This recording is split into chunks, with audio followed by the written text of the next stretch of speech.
Pension खैरात नहीं, मूल अधिकार है।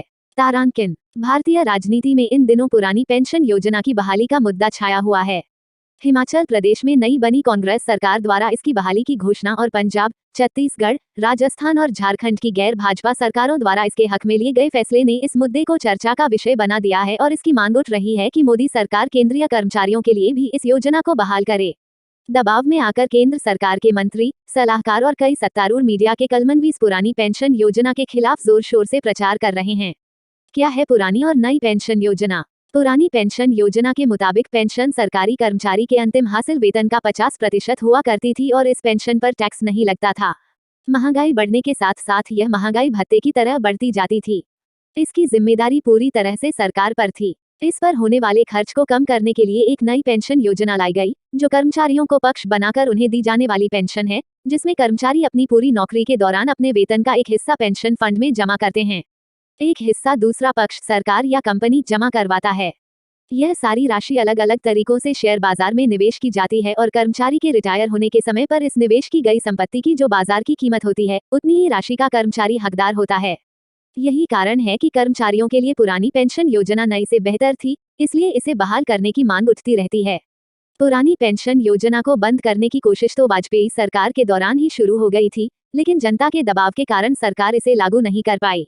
बाद में 2004 में कांग्रेस के नेतृत्व वाली गठबंधन सरकार ने इसे लागू किया। केंद्र में इसके लागू होने के बाद विभिन्न राज्यों में कांग्रेस की सरकारों ने भी इसे लागू किया और अगले 7-8 सालों में बंगाल को छोड़कर लगभग सभी राज्यों ने इसे लागू कर दिया। पुरानी पेंशन योजना के खिलाफ दी जा रही दलीलें। पुरानी पेंशन योजना के खिलाफ इस समय लिखे जा रहे लेखों और बयानों में एक बात समान है कि कैसे यह योजना राज्यों के पैसे की बर्बादी का सबब बनेगी, कैसे यह योजना खराब राजनीति और खराब अर्थशास्त्र का नतीजा है, कि कैसे पेंशन सुधारों को उल्टी दिशा देना पूरी तरह से गलत फैसला होगा। योजना आयोग के पूर्व प्रमुख मोटेक सिंह आलूवालिया ने 6 जनवरी को इस मुद्दे पर अपनी बात रखते हुए कहा कि यह योजना वित्तीय दिवालियापन का जरिया है। उल्लेखनीय है कि आलूवालिया 2004 में योजना आयोग का उपाध्यक्ष था, जब नई पेंशन योजना लागू की गई थी। इसी तरह 15वें वित्तीय आयोग के अध्यक्ष के सिंह ने कहा कि पुरानी पेंशन योजना की तरफ वापस जाना राज्यों के लिए आर्थिक रूप से घातक होगा। पुरानी पेंशन योजना को समाप्त करते समय भी यही दलील दी गई थी कि यह सरकारों पर भारी वित्तीय बोझ है। स्वास्थ्य सुविधाओं में सुधार के कारण औसत आयु में वृद्धि के कारण सरकारों ने दलील दी कि पेंशन की लागत लगातार बढ़ रही है, लेकिन सरकारों की आमदनी उस तरह से नहीं बढ़ रही है। इस कारण सभी को पेंशन देना संभव नहीं है। लेकिन तथ्यों के आधार पर यह दलील सही साबित नहीं होती। सबसे पहले एक आंकड़ा पेश किया जाता है कि पुरानी पेंशन योजना राज्य सरकारों के बजट का 25% तक होती है, जो कुछ राज्यों के मामले में 50% से भी ऊपर चला जाता है। लेकिन यह गुमराह करने वाला आंकड़ा है। यह आंकड़ा पेश करते हुए इसमें सरकार की आमदनी के 3 अन्य हिस्से शामिल नहीं हैं। पहला, राज्यों के हिस्से का केंद्र सरकार द्वारा इकट्ठा किया टैक्स। दूसरा, राज्यों की गैर टैक्स आमदनी और तीसरा, गैर टैक्स ग्रांट, जो केंद्र सरकार ने राज्यों को देनी होती है। इन आंकड़ों को जोड़ने पर हम देखते हैं कि पुरानी पेंशन योजना का हिस्सा बजट के औसतन 25% से घटकर आधे से भी कम रह जाता है।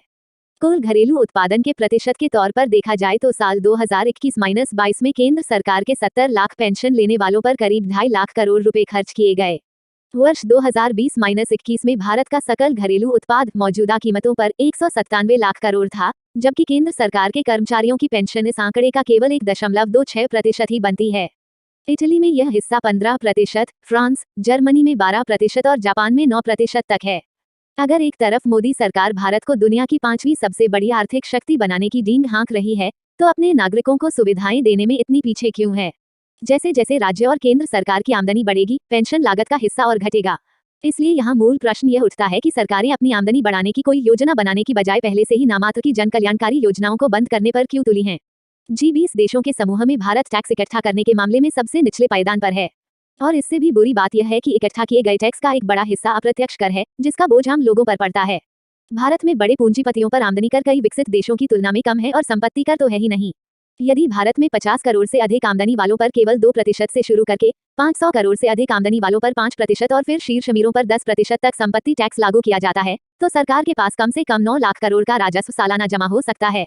इससे न केवल मौजूदा पेंशन योजना के लिए जरूरी 2.5 लाख करोड़ की राशि मिलती है, बल्कि इस योजना का दायरा बहुत अधिक बढ़ाया जा सकता है और अन्य जन कल्याणकारी योजनाओं के लिए इससे राशि इकट्ठा की जा सकती है।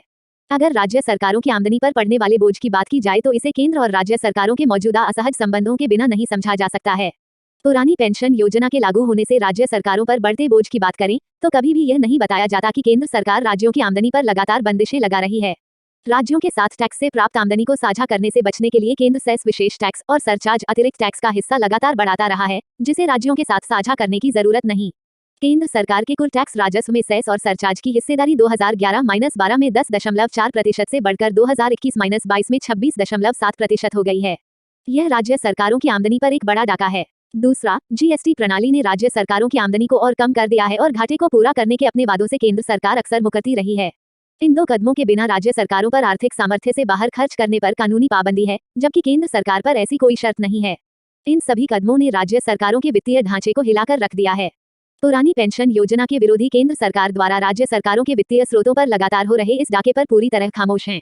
दरअसल पुरानी पेंशन योजना को बंद करके नई पेंशन योजना शुरू करना भारत में नवोदारवादी दौर की नीतियों का अहम हिस्सा था। नवोदारवाद की नीति के तहत जिस तरह अन्य जनकल्याणकारी योजनाओं पर कटौती की गई, उसी तरह पेंशन का सीमित अधिकार भी छीन लिया गया।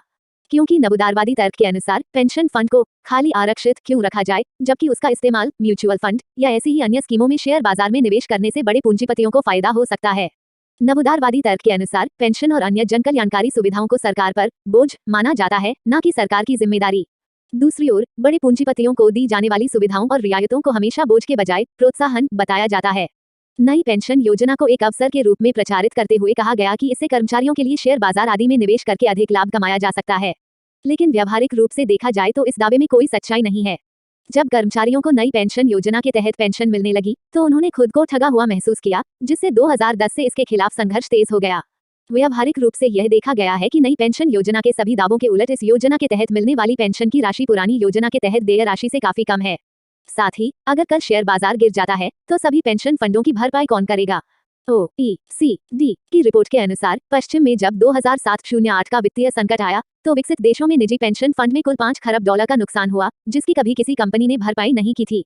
पक्की पेंशन दान नहीं, हक है। असल में एक राज्य द्वारा अपने नागरिकों को दी जाने वाली सामाजिक सुविधाओं का प्रश्न राज्य के अपने नागरिकों के साथ संबंधों का प्रश्न है।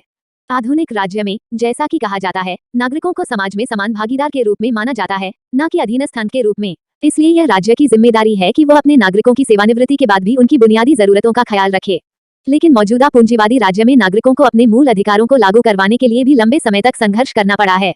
19वीं शताब्दी के अंत से पेंशन और दूसरे सामाजिक लाभ दुनिया भर में ट्रेड यूनियन संघर्षों का एक महत्वपूर्ण हिस्सा रहे हैं, और यह क्रांतिकारी संघर्षों के दबाव में था कि 1880 के दशक में जर्मनी में पहली पेंशन योजना लागू की गई। उसके बाद इसे दूसरे 1-2 मुल्कों में लागू किया गया।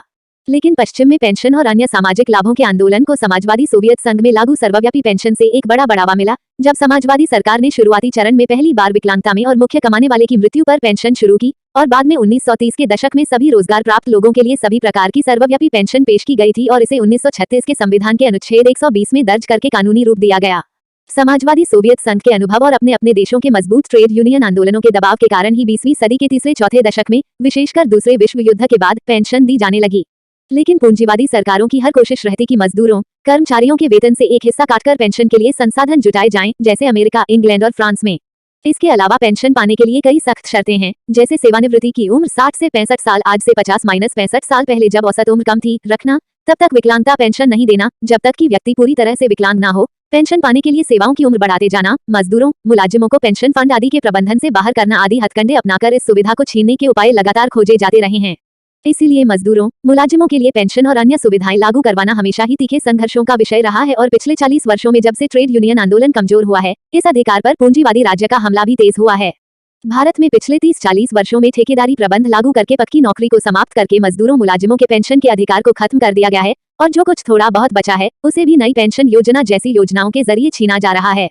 कहने का अर्थ यह है कि पेंशन के अधिकार को कभी भी किसी राज्य द्वारा अपने नागरिकों को दिए गए परोपकार के रूप में नहीं, बल्कि उन्हें नागरिकों के मौलिक अधिकार के रूप में माना गया है। और इसी आधार पर पुरानी या नई पेंशन योजना से भी अहम सवाल यह है कि नागरिकों का यह मूल अधिकार अब तक सिर्फ कुछ कर्मचारियों तक ही सीमित क्यों रखा गया है। सवाल उठना चाहिए था कि आज बहुसंख्या हो चुके असंगठित, गैर सरकारी क्षेत्र के मजदूरों, मुलाजिमों तक पेंशन का दायरा कैसे बढ़ाया जाए। इसलिए पुरानी पेंशन योजना की बहाली का संघर्ष पेंशन विस्तार और दूसरी जनकल्याणकारी सुविधाओं के संघर्ष से जुड़ा हुआ है। यह भारत के पूंजीवादी राज्य द्वारा अपनाई जा रही निजीकरण और उदारीकरण की जनविरोधी नीतियों के खिलाफ संघर्ष है। यह मजदूरों, कर्मचारियों का खुद को एक सम्मानित नागरिक के रूप में स्थापित करने का संघर्ष है।